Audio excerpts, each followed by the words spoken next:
Drugs. What do you picture when you hear this word? Do you think of something like this? Have you ever questioned where these perceptions came from? I think it came from watching stuff like this and this.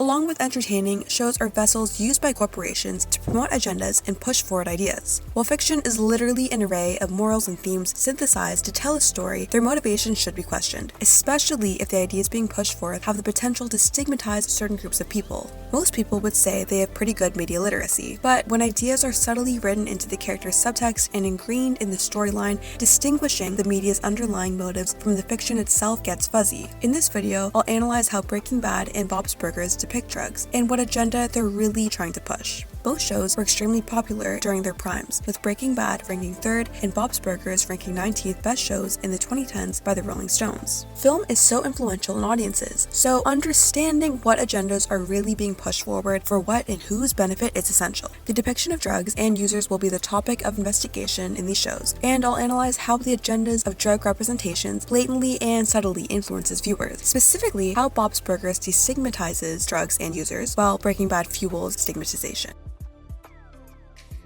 The family archetype is a central feature in both shows, with family dynamics being incorporated in almost every episode's storyline. The Whites and Belchers depict the typical all-American family in the 2010s, a heterosexual nuclear family experiencing financial stress, consisting of 1 to 3 kids and 2 working parents.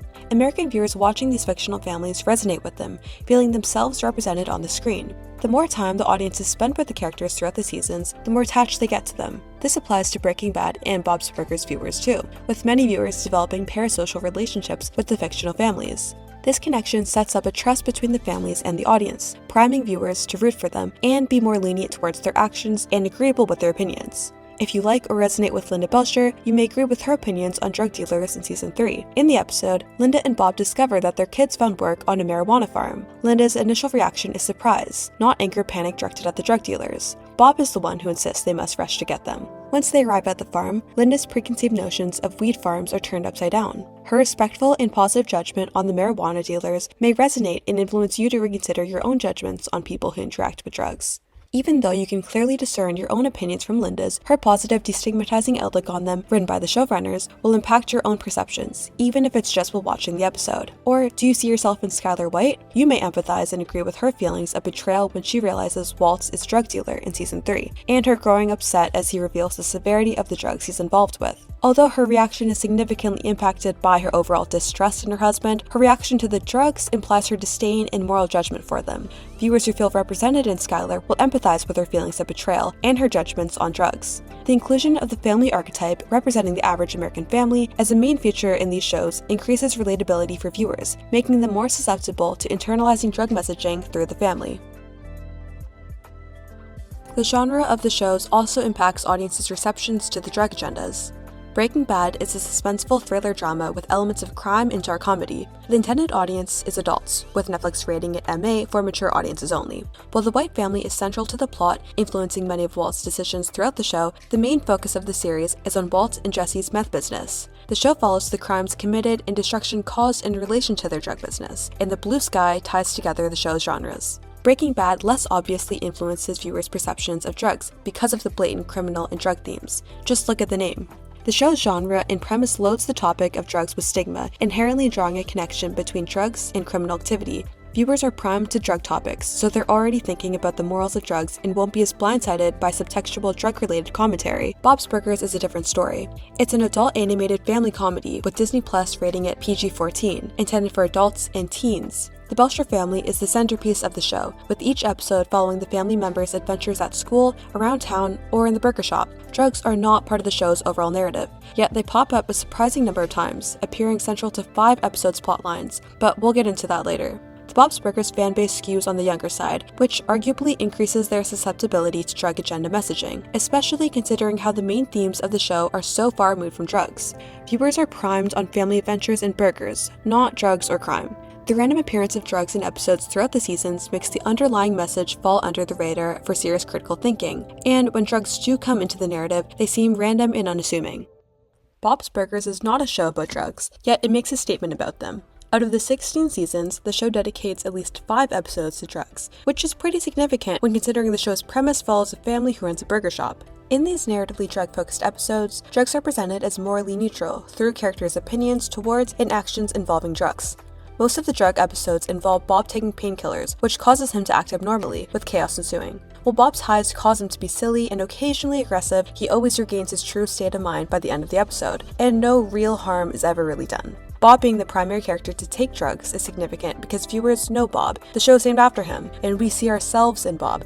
During and after his drug trips, his family and friends continuously love and support him, laughing along with the chaos and never blaming him or the drugs. The family's reactions to the drugs destigmatizes drug users, while not glamorizing them, as Bob acts as the mediating figure between audiences and their perceptions of drugs. His drug use dismantles stereotypes of the typical drug user. While he occasionally goes on weird painkiller highs, he is still a father, husband, and respected member of the community.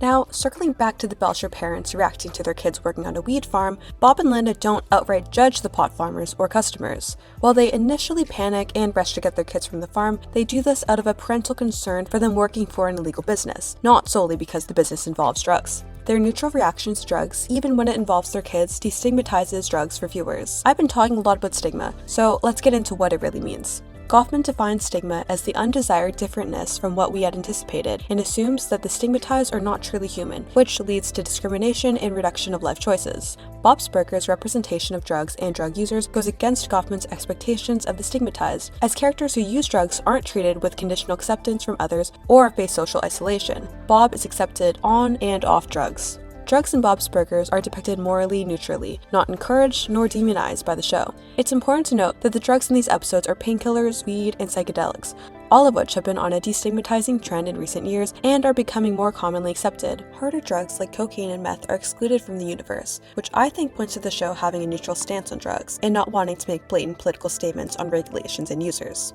A final note to mention is the cannibalistic billionaires on psychedelics. This is the only outright monstrous depiction of drug users on the show, but I would argue the grotesque depiction of psychedelics is more to do with the morals of the billionaires than the drugs. Hating billionaires and depicting them as crazed, immoral people is pretty standard in modern media, so I think the drugs in this episode were merely a vessel to reveal how morally corrupt the group is, rather than a true commentary on psychedelics. Throughout the show, the characters never speak poorly of or judge drug users, nor do they promote drug use. They treat drugs neutrally, applying no deep-rooted judgment about drugs or users. This destigmatizes drugs to viewers. The stigmatizing depiction of drugs in Breaking Bad began in episode 1 of season 1 and prevailed in each episode until the finale. While the blue sky is intriguing and has some benefits for the characters, like helping solve Walt's cancer treatment fund issue, drugs in the show are overall presented negatively and as dangerous to users, dealers, and all who are associated with it. Drugs in the Breaking Bad universe lead all characters into absolute corruption, destroy relationships, and cause mass casualties. They're the driving force of destruction. At the beginning of the show, Walt and Jesse interact with the drugs semi-naively, their meth drug empire beginning from the goal of making extra cash. They went into the business planning to make money and being a manufacturer rather than a dealer in order to distance themselves from the drug association. But as the seasons went on, so did the corruption of their morals, specifically Walt's. Deaths and destruction of relationships ensued, all because of drugs. As well, drug users in the universe are punished. Take, for example, Jesse's girlfriend, Jane, in season 2. While Jesse loves her, Jane is presented as a hindrance to the drug business, holding Jesse back from cooking meth with Walt. Jane eventually dies from an overdose, which Walt chooses not to reverse. Her death was presented as a necessary evil. Jane was punished for being a drug user. Drugs were held responsible for killing her, and Walt faced little repercussion for his own involvement in her death. Not only did drugs lead to Jane and almost Jesse's death, they were the driving force in Walt's decision not to revive or help Jane during her overdose. The show's depiction of drugs impacts viewers in a similar way to moral panics about drugs in the real world. Good and Ben Yehuda define the structure of large-scale drug panics as the popularization of a certain drug which is claimed to have unusually damaging impacts. The public scare element is characterized by media sensationalism, typically found in news headlines from biased sources. The impact of watching Sky Blue corrupt, destroy, and end so many lives in the show is similar to watching news outlets run stories about the dangers of cannabis or opioids. Watching the destruction caused by drugs on the news and in Breaking Bad cultivates a culture of stigma against populations who interact with drugs. Even if the show is fictitious, viewers are acquainted with the characters and are oriented in this fictional world through the mediating family archetype, so the subtextual drug stigma will still impact viewers. At the end of the day, I loved both shows, and you should watch what you want. It's just important to consider the true messages of the content you watch, and reconsider your own biases towards drugs, and question where or from whom you got these ideas.